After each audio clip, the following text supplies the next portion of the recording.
La argumentación es fundamental en el ámbito del derecho. Mi nombre es José Andrés Pérez y junto con mis compañeras Marcela Santillán y Talía Herrera conformamos el grupo número 1 del tercer semestre en la materia de argumentación y debate, con el doctor Diego Granja, de la Facultad de Jurisprudencia, carrera de Derecho en la Universidad Autónoma de los Andes, UniAndes. Y a continuación vamos a dar a conocer el capítulo primero titulado Derecho y Argumentación del libro Las razones del derecho, del autor Manuel Atienza. Dicho esto, vamos a proceder a ampliar este tema.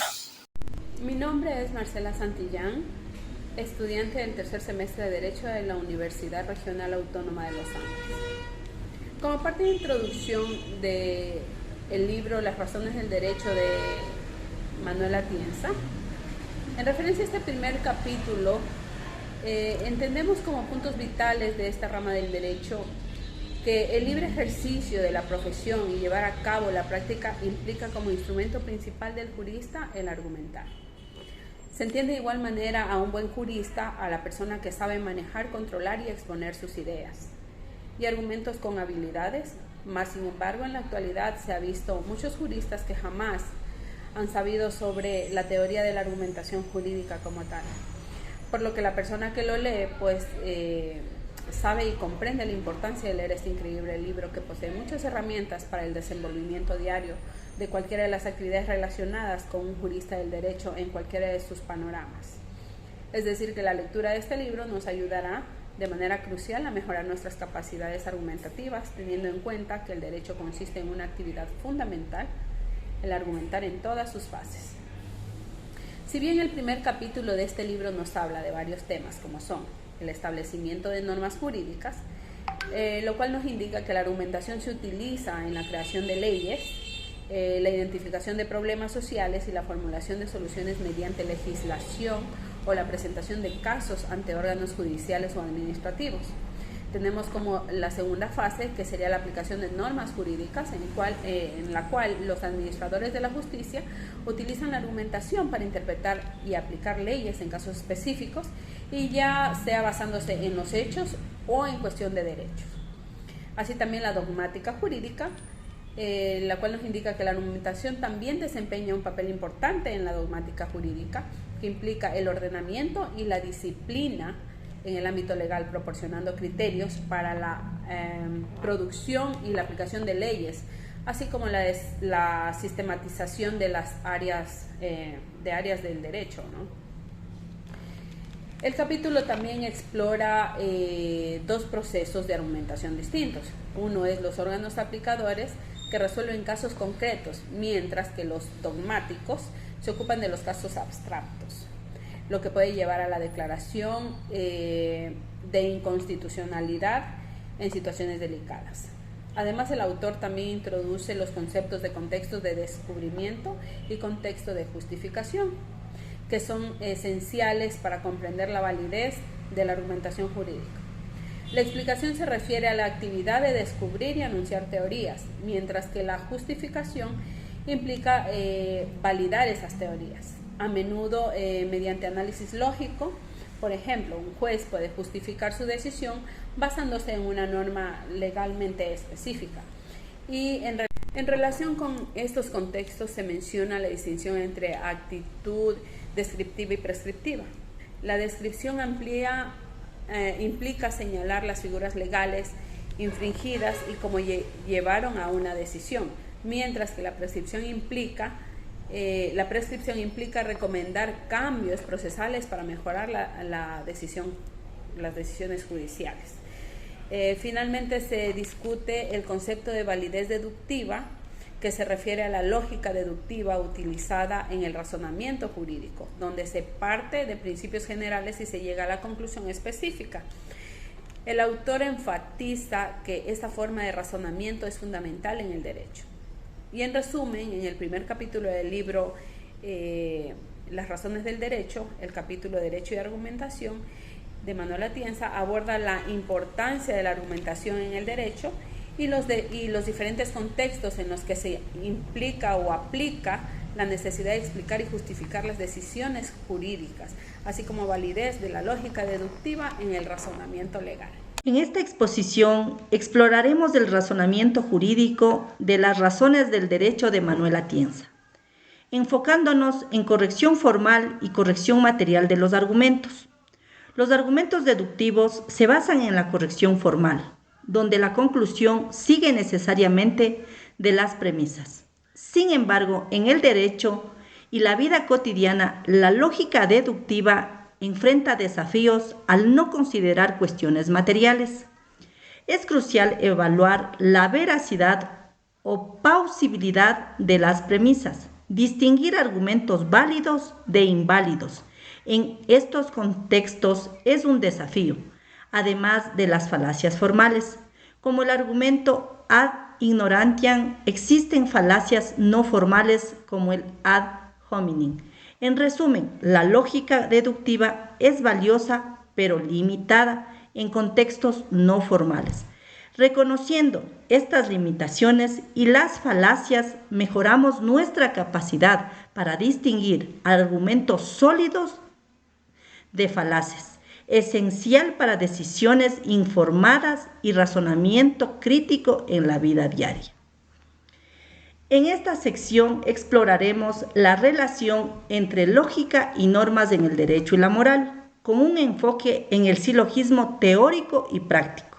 El silogismo teórico se basa en la verdad o la falsedad de las proposiciones, pero en contextos normativos como en el derecho y la moral, donde se emplean normas y reglas, surge un desafío. ¿Cómo aplicar la lógica a enunciados que no se reducen a verdadero o falso? Hans Kelsen argumenta que la lógica no se ajusta adecuadamente a los silogismos prácticos o normativos, basados en actos de voluntad, relacionados con normas en lugar de operaciones cognitivas, a pesar de los desafíos teóricos en la vida cotidiana. La lógica y las normas coexisten productivamente. Exploramos la diferencia entre argumentos deductivos y no deductivos. La clave en el derecho y la toma de decisiones cotidianas.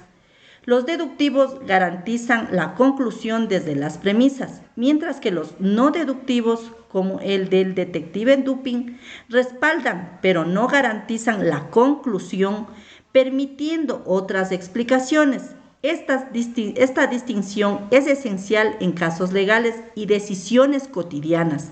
Por ejemplo, en un caso de tráfico de drogas, aunque A y B negaron, el tribunal concluyó que compartían la habitación y que B tenía conocimiento debido a indicios. Los argumentos no deductivos basados en probabilidades son valiosos en el derecho y la vida diaria, aunque no ofrezcan certeza absoluta. En la última sección exploramos el razonamiento jurídico a través del silogismo judicial y sus limitaciones. Este esquema lógico consta de dos premisas que relacionan una regla legal con una situación específica, en una conclusión que establece la consecuencia legal. Sin embargo, el silogismo judicial tiene limitaciones, ya que la conclusión no suele ser la sentencia final y el proceso legal requiere pasos adicionales. Además, la diferencia entre el enunciado normativo y el acto performativo en la sentencia implica que va más allá de la lógica y se convierte en una acción legal con consecuencias prácticas. En resumen, el silogismo judicial es esencial en el razonamiento legal, pero enfrenta desafíos reflejando la complejidad del derecho y su aplicación. Como otro punto, tenemos los aspectos normativos y fácticos de la argumentación jurídica. Manuel Atienza nos indica también que la premisa menor del silogismo judicial o premisa fáctica también puede ser el resultado de un razonamiento no deductivo. Así, de la misma manera, la premisa mayor o premisa normativa. Y como un ejemplo de esto, tenemos al razonamiento por analogía, que es considerado por muchos como el prototipo de un argumento legal, y que este razonamiento consiste en obtener una conclusión partiendo de las premisas en los que se establece una semejanza. Y el autor nos da como ejemplo las siguientes premisas. Primera premisa. La vivienda de una persona individual es inviolable. Segunda premisa. El domicilio social de una empresa es semejante a una persona individual. Como conclusión, por lo tanto, el domicilio social de una empresa es inviolable. Pero en este caso, la conclusión no va acorde y de manera deductiva a las premisas, pero sin embargo, sí puede hacerse deductivo siempre y cuando se le añada una premisa nueva en la cual se establezca que tanto la vivienda de una persona individual como lo que se asemeja a ello es inviolable. Atienza en este capítulo nos indica también que el argumento de reducción al absurdo puede ser empleado para establecer una premisa normativa. Esto cuando no se puede aplicar directamente las reglas establecidas y aunque tiene un formato deductivo, esta va más allá de una simple deducción, debido a las premisas implícitas y a la diferencia que existe entre lo absurdo y la contradicción lógica. Esto se da por las siguientes razones. La primera es porque frecuentemente hay que entender que las premisas están simplemente implícitas y en segundo lugar es porque la noción de lo absurdo que manejan los juristas no coincide con la contradicción lógica, sino más bien con la consecuencia de lo inaceptable. Por lo tanto, este tipo de argumentos no difiere mucho del tipo de argumento por analogía. Como otro punto, Atienza también nos indica sobre la justificación interna y la justificación externa, que se puede justificar deductivamente una premisa normativa y una premisa fáctica a una conclusión normativa, y en los casos jurídicos simples se puede considerar que la labor argumentativa del juez se reduce a efectuar inferencias de este tipo, mientras que la justificación externa va más allá de la lógica en el sentido estricto. Como otro punto tenemos la lógica y la argumentación jurídica, y se basa en comprender la relación entre la argumentación jurídica y la lógica jurídica, que es crucial a la hora de explotar estas teorías. Y podríamos decir que la argumentación jurídica es algo que va más allá de la lógica, ya que los argumentos jurídicos pueden ser estudiados desde el punto de vista psicológico o sociológico, y no formales como la lógica material e informal, y mientras que la lógica jurídica tiene un campo de estudio más amplio en relación con la argumentación, que analiza la estructura lógica de las normas y del ordenamiento jurídico, y se encarga del estudio de diversos razonamientos o argumentos jurídicos teóricos o prácticos. Como conclusión de este capítulo, tenemos que tener en cuenta que Manuel Atienza nos da a entender la importancia y el rol que cumple la argumentación dentro del ámbito jurídico y del derecho, además de la relación que existe entre la lógica con la filosofía, y también nos resalta que la argumentación jurídica es un proceso sumamente importante y el cual está encargado de justificar las decisiones legales, además de analizar las estructuras lógicas de las normas, esto mediante el análisis de esta teoría. Doctor, esa ha sido nuestra participación. Muchas gracias por su atención.